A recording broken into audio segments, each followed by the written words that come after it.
Welcome into A to Z Sports Prime Time on this Thursday night. Happy Thursday to you. Thursday, September the 11th.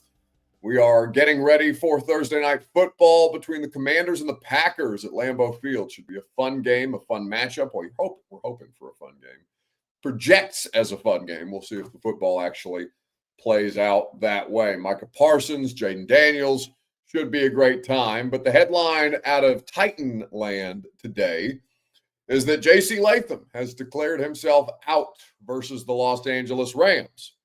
That was a development that we all learned from JC in the locker room. There was some concern after he was knocked out of Sunday's game against the Denver Broncos, dealing with a hip injury that's been lingering. And you'll hear from JC Latham and Bill Callahan here in just a second. But that is the news of the day, that JC Latham will not play against the Rams. And, of course, that's not an ideal circumstance given the strength of their defensive front. So we'll get into that. We'll talk about what it means for the game moving forward. We will also get to who you got and decide who we're picking between the Packers and the Commies. We got a weekend bounce back for you as well on Facebook, YouTube, Twitter, and Twitch, which means that you need to share this broadcast around wherever you are spending your valuable time with us. Please share the show. If you're on Twitter, please retweet it in the bottom right-hand corner of your screen. If you're on Facebook Live, you can share now to public. That's in the bottom left. YouTube, like the video, subscribe to the channel. You can do the same on Twitch. If you're hanging out there with us, we do appreciate your participation wherever you are sharing the broadcast around. And we wanted to wait to go live until we had the injury report, which does include JC Latham, though the official designation will not come until tomorrow, ruling JC Latham officially out. But we have time to talk about it tonight. Once more, you guys more of you guys will start trickling in here. We'll get it rolling. The Prime pregame broadcast just started as well, so we're keeping an eye on that for you. Make sure we get you out of here in time for kickoff between these two fun teams, and we'll talk about what it means for the Tennessee Titans hosting the Los Angeles Rams in their home opener on Sunday. Welcome into A to Z Sports Prime Time on this Thursday night. I'm your host, Buck Rising. Welcome in. And I'm proud, as always, to be presented to you by the wonderful folks at Simon Says Nashville. SimonSaysNashville.com, the premier men's clothing spot located in Wedgwood, Houston. Shopping only in store. SimonSaysNashville.com for more details. You can also call them. Awesome quality material, awesome pieces that are unique, that will be one of a kind for you. SimonSaysNashville.com for more details.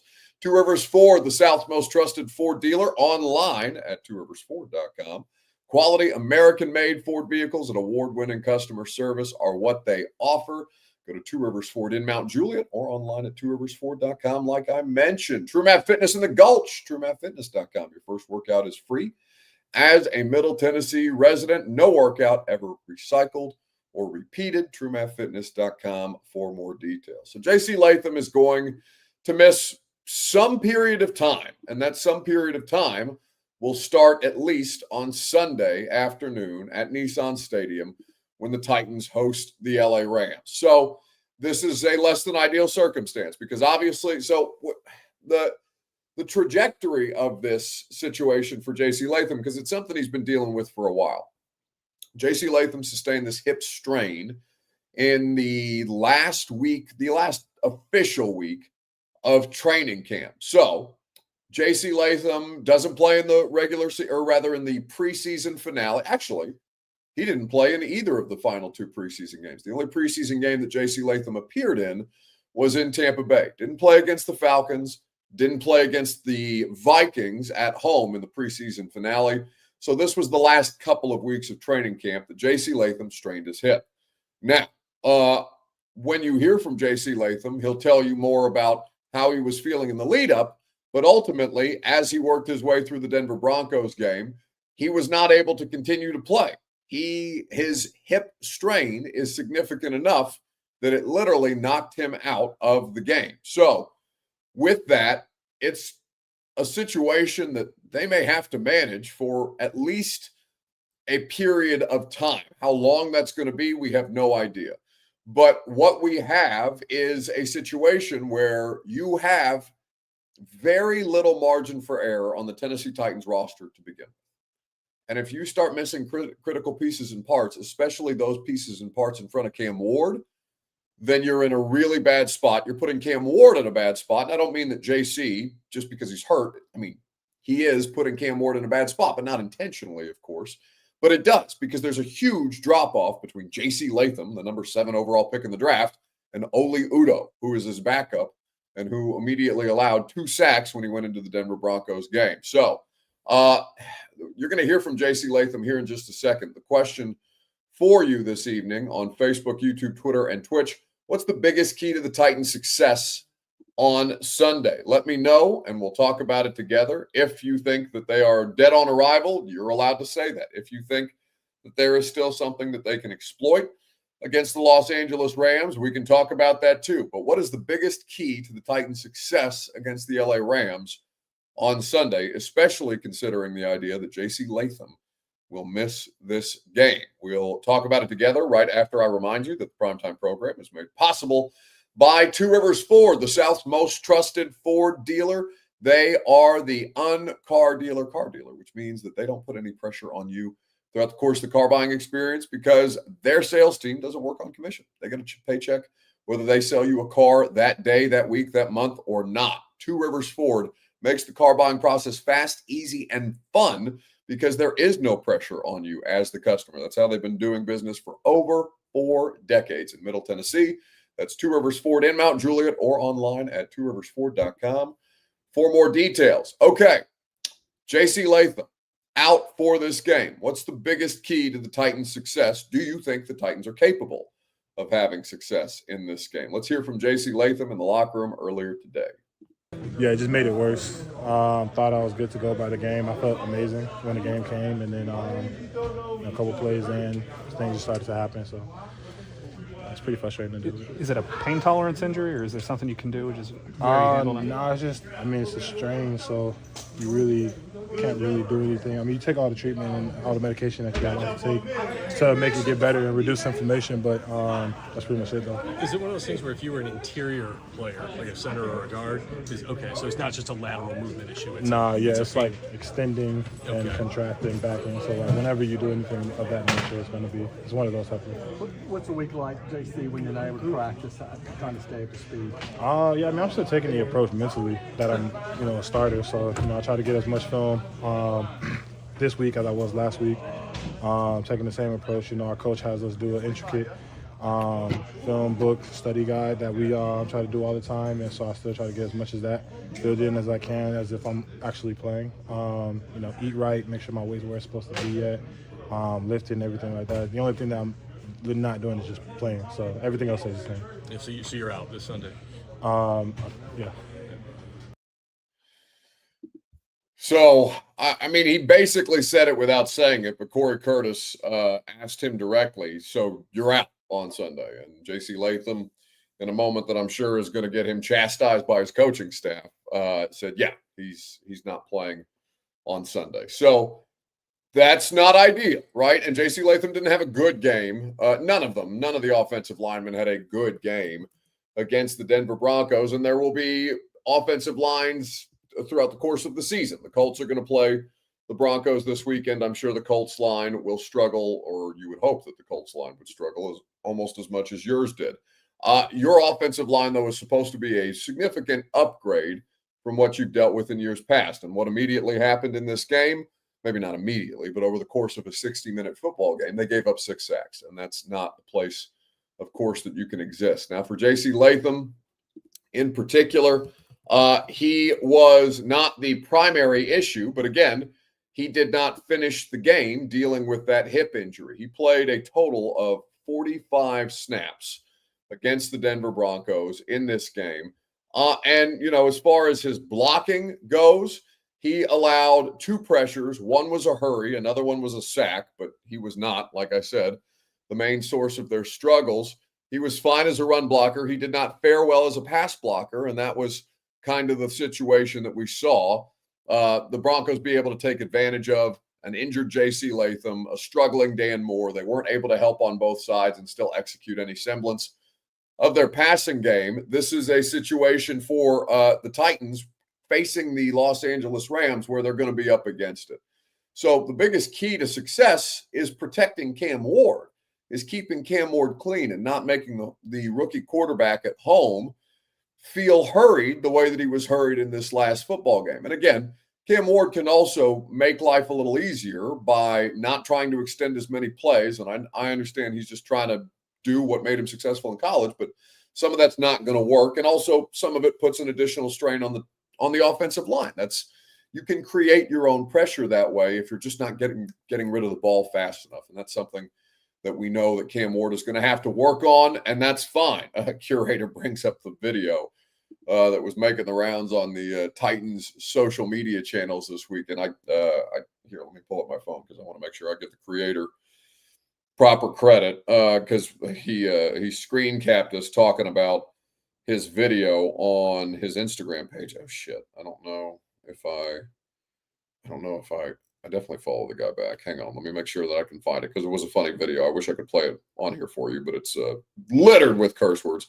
It's 12-hour, I guess, but it's the number 12, WELVE 34 OUR _. So anyway, that's the name of the creator on Instagram, and he was making a reaction video to the Titans losing in real time while watching the Titans, and he was yelling about dudes getting paid for what on the Titans roster. It was pretty funny.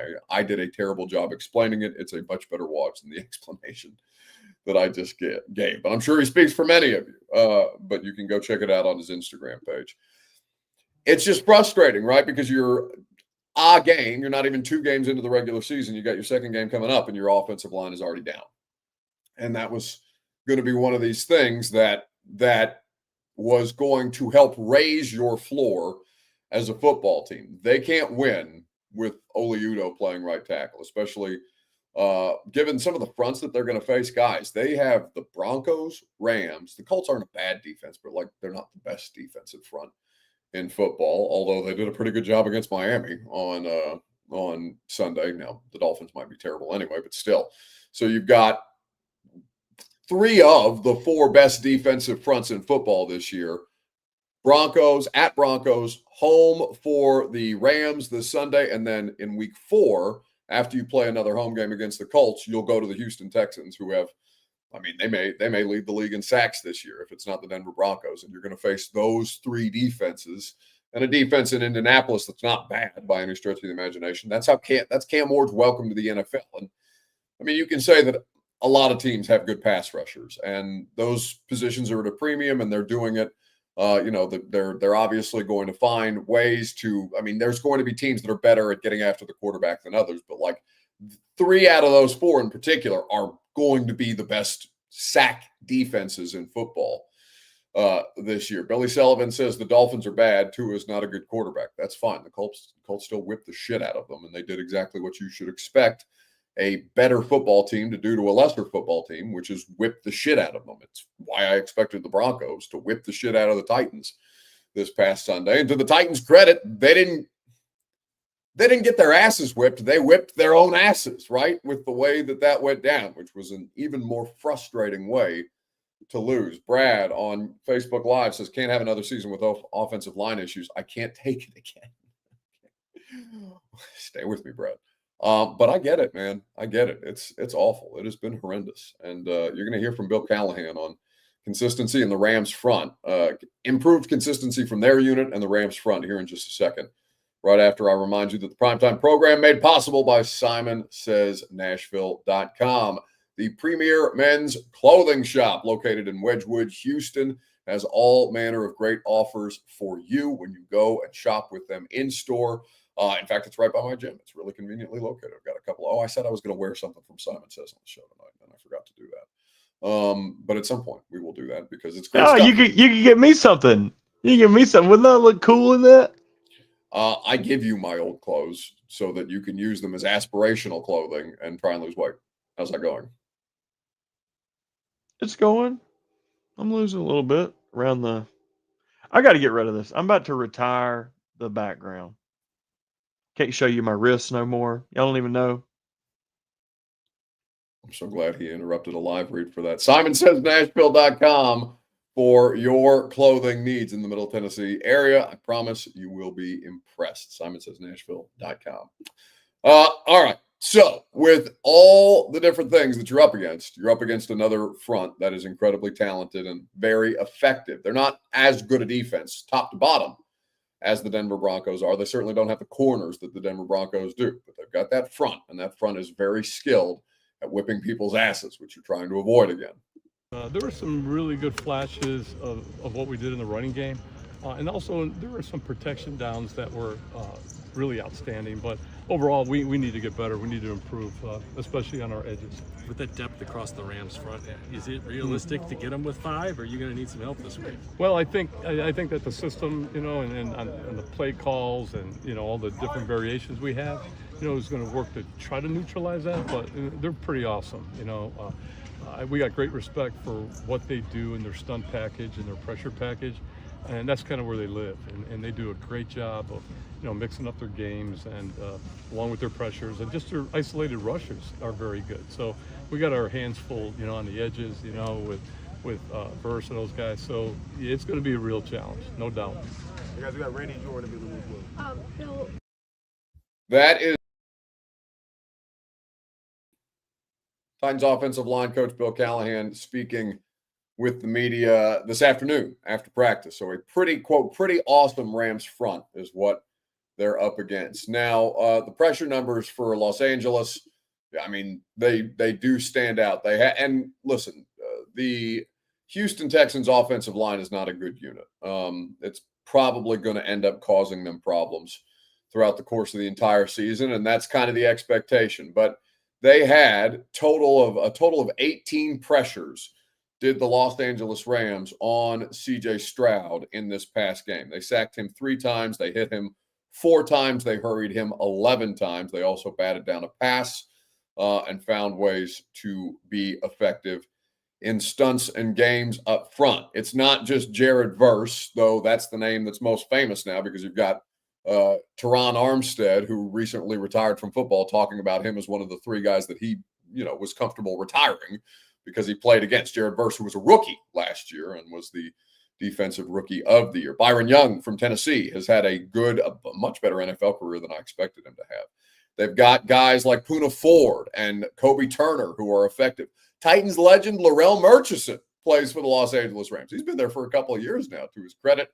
And then Braden Fisk, who was last year's second-round draft pick for the Rams, is also an effective player. He finds ways to impact the quarterback as well. They are going to try. They're going to try, and, it's reasonable to believe that they would succeed. They're going to try to put you in a blender. So the biggest key to success for the Titans is keep Cam Ward clean, but that is no small challenge, especially if you're already down the player on your offensive line with the highest draft pedigree at this point in time. It's unfortunate stuff. All right, who you got between the Commanders and the Packers? Packers are hosting tonight on Thursday Night Football at Lambeau Field. Awesome venue. It already looks a bit chilly there. I'm sure it's not outright cold, but it looks a little more brisk than your average Thursday Night Football game in early September. Who you got between the Commanders and the Packers? We will talk about that together on Facebook, YouTube, Twitter, and on Twitch in the comment section. If you would like to participate there, you are more than welcome to do so. Packers are an interesting team here, especially with the addition of Micah Parsons. Both are coming off of wins to start their season. You've got a very effective and efficient Commanders rushing attack that the Packers are going to try and snuff out. It's going to be a fun game. I'm hoping for a fun game. It should be a fun game, right? That's kind of where I'm at with it at this point. We are hoping for a fun game at this point in time. If you're looking at your DraftKings Sportsbook app, the Packers are just favored by 3. The over-under is 48.5, and you can bet the Commanders as the underdog on the money line for plus 145 tonight if you're betting on DraftKings. I am curious about this game. I can't bet on the NFL, as you well know, but I would be tempted to take the Commanders plus the 3 here. Even if they end up losing, I think that they would probably be a team that would be able to keep it within 3 points. So I wish I got that half point too, but three feels 3 feels like plus 3 for the Commanders feels right, but I'd probably pick the Packers to win this evening. I'm curious to see how they do at containing Jaden Daniels, because that secondary is not overwhelmingly great, but God knows that pass rush is really, really good. They are effective players at this point in time. So we'll see what happens on Thursday Night Football. We can bounce back. Titans offensive line needs a bounce back. That's who they desperately need to have a bounce back this evening. They are in a situation. Ryan Field says we could sure use Radens right now with Latham hurt. Why? He's bad. He's bad at football. Why? What do you mean you could sure use Radens? I mean, yeah, you could have used Radens to be better than he was as a second-round pick, but like, can't do anything with Dylan Radens. Dylan Radens was on your offensive line last year. They were dog shit. Why do you want that back? Respect. I mean, Dylan, fine person. No issue with the person, but as a football player, you're insane. What are you talking about? That's nonsense. Did you not watch Dylan Radens play? I mean, surely you watched Titans offensive line in the last couple of years. To be comfortable uttering that opinion would be insanity. I don't even think the Saints fans wanted him. He's on a prove-it deal in New Orleans for a clear and obvious reason. Surely he's not starting there, Robert, right? Dylan Radens is not a starting offensive lineman in New Orleans. I can't imagine that would be the case. I think they're pretty banged up, but I don't think there would be a reason for him to start. I can tell you real quick. Billy Jones on YouTube says Radens looked bad for the Saints last week. Yeah, because he's a bad player. He's your former second-round pick, and you couldn't get rid of him fast enough. Ryan Fields says he wasn't as bad as Moore or Dillard. Well, Dan Moore Jr. has played one game, so you don't get to lump him in that category. Andre Dillard is one of the worst offensive linemen I've ever seen in my life, so you're right. That's a really low bar for you to clear. Dan Moore had a bad game, for sure. If Dan Moore is like that all season, then you can have that conversation. But yes, Dylan Radens was so bad at that position that they wouldn't allow him to play tackle.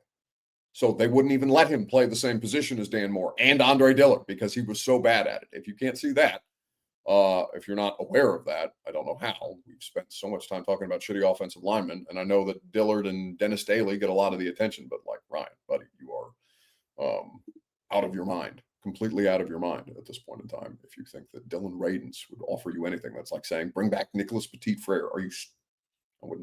Wasn't calling you stupid, Ryan. I'm saying you're displaying the behavior of a stupid person if you want either of those players back on your offensive line. And I caught myself from being too harsh about it because that's not very nice. And I don't think you're stupid, but I think that's a stupid opinion and you can do better. All right. So what you have here this evening, bounce back for the offensive line. I don't know if it's going to be possible. I think the Rams are going to put them in hell there. I think that this is not a great matchup. T'Vondre Sweat, here's the injury report, by the way, for what it's worth, because we did just get the injury report right before we started the primetime show this evening. So JC Latham is obviously on the injury report.